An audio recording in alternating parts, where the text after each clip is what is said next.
Yeah, good afternoon, good afternoon, good afternoon. I love that intro video, love the beat. I hope you love it too as you get ready to enjoy your lunch break. We thank you certainly for tuning in with us for our second edition of the month of March, Transformation Thursday. Typically, we do one a month, but this month, because we have so much great things going on and great partners, that we had to bring in a second guest this month. That's right. We wanted to continue to give you the absolute best. We didn't want to delay the information, the resources, and even the excitement that we have about what we've done here with the measurement group, Dr. Lisa Melchior and her team, in our Rise Above Stigma campaign. We are excited to bring her on and allow her to share with us as the evaluator of the work that took place from about July to about December with a group of individuals at the She Raise organization. They came and worked in this 12 parish region in our Rise Above Stigma campaign. And so we're excited. As you can see, I'm excited. I'm uplifted. The intro video, the beat, the rhythm, the tune got me off to a good vibe this lunch period on March 10th. And so thank you again for tuning in. Go ahead, comment your name. Let us know who's tuned in with us. Also, like and share. Invite somebody to tune in with you during this lunch break and learn about what we're doing at Northeast Delta Human Services Authority. Again, we thank you. We thank you. My name is Duran Talley. I'm the Public Information Director and your host today of Transformation Thursday. Our vision here at Northeast Delta Human Services Authority is to build a unified Northeast Louisiana where individuals are thriving and reaching their full human potential. Our mission is to serve as a catalyst for individuals with mental health, developmental disabilities, and addictive disorders to help them realize their full human potential by offering quality, excellent care with greater accessibility. Three tenets guide our action: greater access to services, excellent customer service, and quality, competent care. All of this great work, the vision, the mission, the tenets, all the programs, the initiatives, the resources, it's under the vision, it's under the leadership, it's under the supervision and management of our executive director, Dr. Montez A. Sizer. We certainly thank Dr. Sizer for almost 9 years now. We're almost 9 years of being a Northeast Delta Human Service Authority in this 12 parish region. That's right. I think in April, we were incepted of 2013, April of 2013. And so we're coming up on our full 9 years. And then you already know we're going to do something big for our 10 year.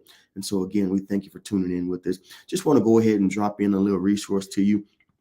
If you or someone you know dealing with mental health, dealing with addiction, or even if you know a young adult or an individual with developmental disability, call our 24/7 crisis hotline, 800-256-2522. Let us help you or your loved one today. A little bit more about Northeast Delta HSA. We provide mental health, addictive disorder, developmental disability, and prevention and wellness services throughout our 12 parishes in Northeast Louisiana. We are truly dedicated to transforming how we provide the services that our vulnerable populations need. We want to make sure that our communities are thriving. And guess what? As a Northeast Delta HSA, we also help drive the economy as well. We have more than 100 people employed, and we do a lot of research to help not just this agency, but other agencies continue to get out and serve and do more in the community. Our special initiatives, they allow us to partner with many organizations to bring about non-traditional change and establish much needed services that directly impact our region in significant ways. One of the partnerships that we want to highlight in this group, we met through She Raise, and you've heard us talk about it. You've read our press releases. She Raise, for 6 months, they worked out our Rise Above Stigma campaign, and they brought in the measurement group to evaluate the work that they've done on our behalf.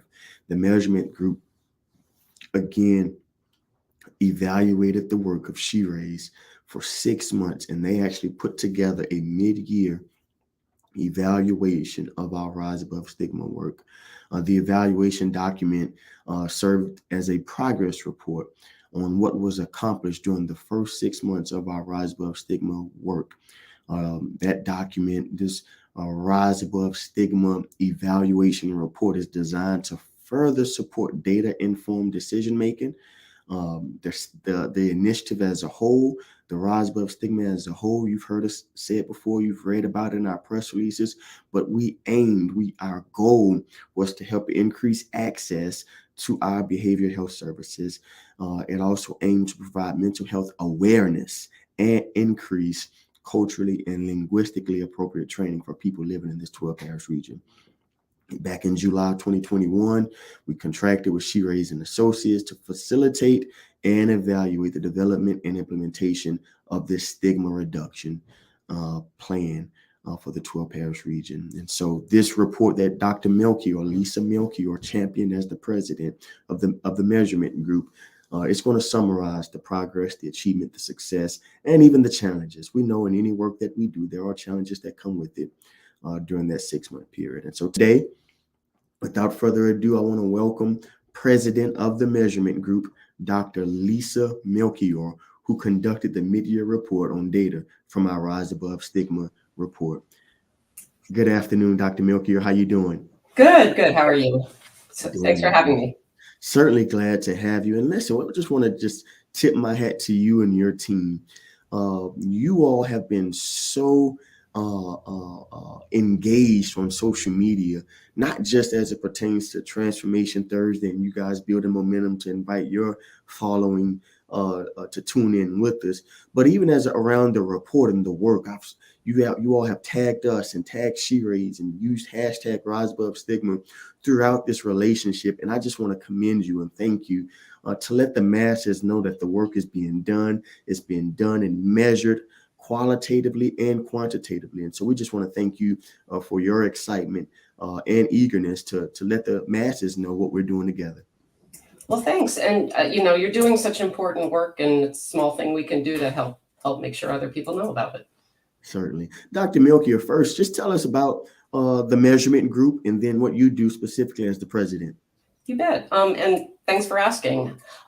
So the measurement group is a consulting firm, and we conduct program evaluation with health, behavioral health, and social services throughout the U.S. I started with this work way back in 1988. I shudder to think about how long ago that was. But we started up the company with Dr. George Huba, and he and I were partners until he retired from the company about 10 years ago, and I've been helming it ever since. In terms of my professional background, I'm trained as a research psychologist. And as president of the measurement group, I really love what we're able to do in the niche that we work in, because I get to work with organizations that reach people who tend to be underserved by traditional systems of care. That's really a core part of our mission and the work that we do. And the programs we work with generally have a goal, such as yourselves, of helping the communities or populations that they work with improve their health and well-being, whether it's through increasing access or providing specific services that are lacking or need to be customized for a particular population. So in the work that we do, using data to promote health equity is really important. And really how we like to describe the work that we do is we work with programs to help them tell their stories with data. So what issues are they addressing? How do they address those issues? And what are the outcomes and impacts of their work? And as you've emphasized, I also want to emphasize that the work I do is extremely collaborative. My team had a lot to do with the data collection and reporting for the Rise Above Stigma project and the mid-year report. So I want to make sure I give Leon Morais and Josie Charles a shout out, as well as other important collaborations in that process. So yeah, thanks. Of course, collaborating with you all at Northeast Delta and the team at She Raised as well.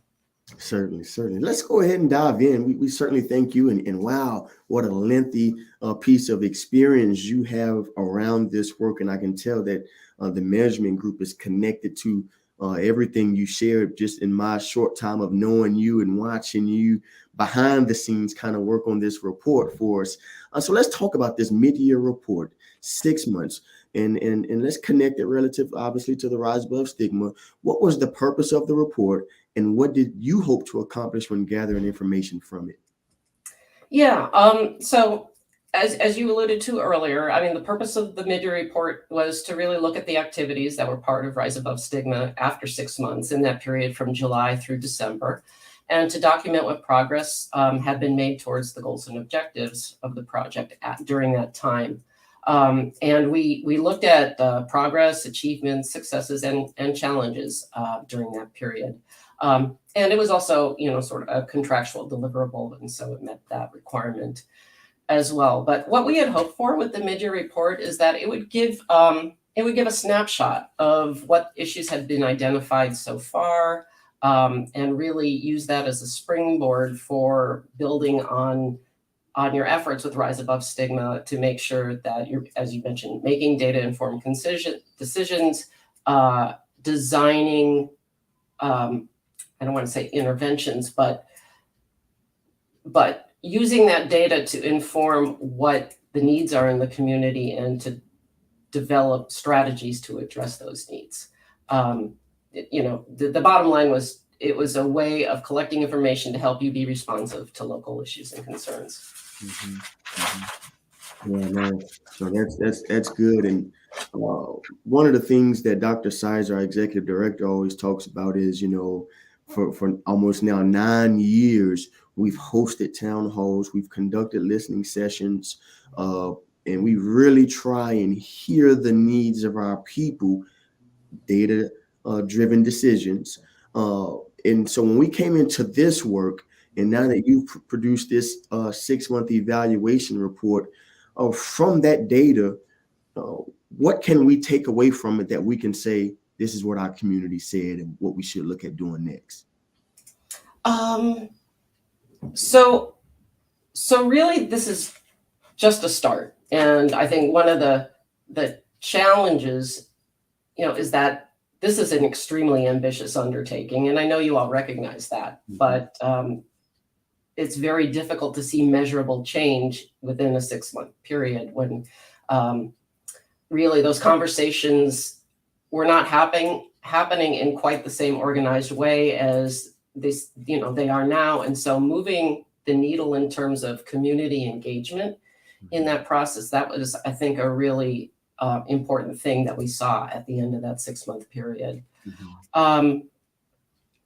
I didn't know if you wanted to talk about how the information serves the communities. Mm-hmm. But one of the things we like to talk about, and I'm often asked to say, well, how is program evaluation different from research? Because you mentioned that you're involved in research as well.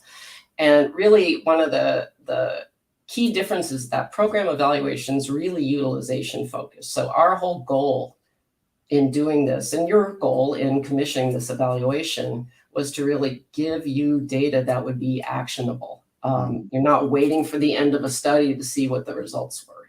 You're taking what we're learning right away and putting that into use. And I think that was a really important outcome of the town halls that were done in the first 6 months, and the other activities that happened so far. So we were just hoping this would be a start to lay the groundwork, and I can talk a little bit more about some of the other things, in more detail. But we really hope this is, not going to be a report that sits on the shelf, and I can tell you're working with the data already, which, nothing excites an evaluator more than seeing the data be used for, Certainly. And certainly we're going to take it, and have already taken it, and begin to look around us to see, okay, this is what's been said in Jonesboro Parish. Let's go ahead and bring a prescription take back box over there so that folks can properly dispose of out of date prescription drugs. So you wanted more access to health clinic. Okay, we have a mobile clinic that we're going to deploy in your area. And so it's based on these town halls that you all have had in Jonesboro, which is Jackson Parish, we've already been taking that information and deploying resources and access to health treatment in those areas. And it's because of the work that She Raised did, you putting it together in this evaluation saying, hey, you got folks waving their hands saying, hey, don't forget about us. And so that's certainly what we've been looking at doing. What were the most common trends that you noticed from pulling data from the town hall sessions? Well, I think one of the most important things that was a foundation of those conversations was even just talking about what is stigma. I think we couldn't assume going in that everybody had a common understanding of what that meant. And so having those conversations, getting people talking about what is stigma and what that looks like in their communities, I thought that was very valuable. And, in terms of common trends, we heard, stigma taking many forms in terms of at the individual level, at the community level, at systems levels. And so you'll have different strategies for addressing things at all those different levels. Piggybacking on what you were just saying about sort of the needs identified in Jackson Parish is that people did identify concrete barriers to accessing behavioral health services, including not knowing what was available, having logistical challenges, financial barriers to using them, and the like. And it sounds like you've jumped right on that and looked at ways to address that. Certainly, yes, indeed. And then people also talked about, what are some possible ways to address, things and improve access to behavioral health services in their parish. And people talked a lot about education, the need for education, having community collaborations, and how different sectors could be involved in the solution, and particularly churches and the faith-based communities, what their roles could be. Nice. We talked about the trends. We talked a little bit about some of the things that we've already put into play. And you've even shared with us that from an evaluator standpoint, knowing that a report doesn't sit on a shelf, but that actionable items not only are recognized, but are taken. What are some measurements of success that we can see from conducting the town halls and pulling data from those sessions? So one thing just that I observed, and it's not, we didn't really try to quantify it so much, but I think just you could see qualitatively you're getting an energized group of citizens, getting ready to roll up their sleeves and address these issues in their communities. And that, I think is a really important outcome. So it's not easily captured by numbers, but it's very important in advancing, the work that you're doing. And that, it started with a small group of, stakeholders with the parish implementation teams, but I think the town halls have started to build on that and bring in other people who are really interested in being part of the solution. And that, people were generating, a lot of those ideas, and especially how to start to address some of the more complex systems level considerations. You talked about that qualitative, where you could see the energy being shifted and folks wanting to roll up their sleeves.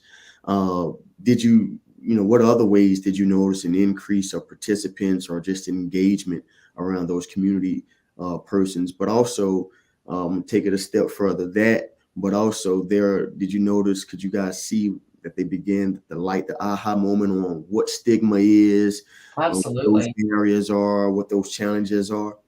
Yes. And yeah, you could see, I mean, and that's the beautiful thing about, doing, those kinds of town halls where you have different groups of people who not everybody's coming from the same place. And so somebody will talk about something and you see that aha, happen with other participants. And so I think that seemed like it was a very valuable set of conversations that I understand you're continuing in some of the other locations. So that's great. Certainly. Yeah. Again, because of this report, we've been able to look at it, observe it, and based on the things that you provided in there, we said, okay, we can't stop here. There are a few other areas in this 12 parish region that we want to just see what they're saying. We want to see if they'll share that same zeal and eagerness to, okay, let's talk, but also, we'll roll up sleeves too, because as Dr. Sizer always tells us, government institution, we can't operate in a silo. No one agency has all the answers. No one agency has all the manpower, all the resources. And so for us to have those community champions, those community stakeholders is so important. And in these town hall sessions, based on the report that you shared after evaluating those sessions, we believe that there are more community champions out there that'll be willing to roll up their sleeves. That's great. That's great. And I think, given that this was a 6-month period where you're looking at starting a thing that is very hard to move the needle. And I know that's the bottom line, is you want to move the needle and you want to increase that access, and that will come.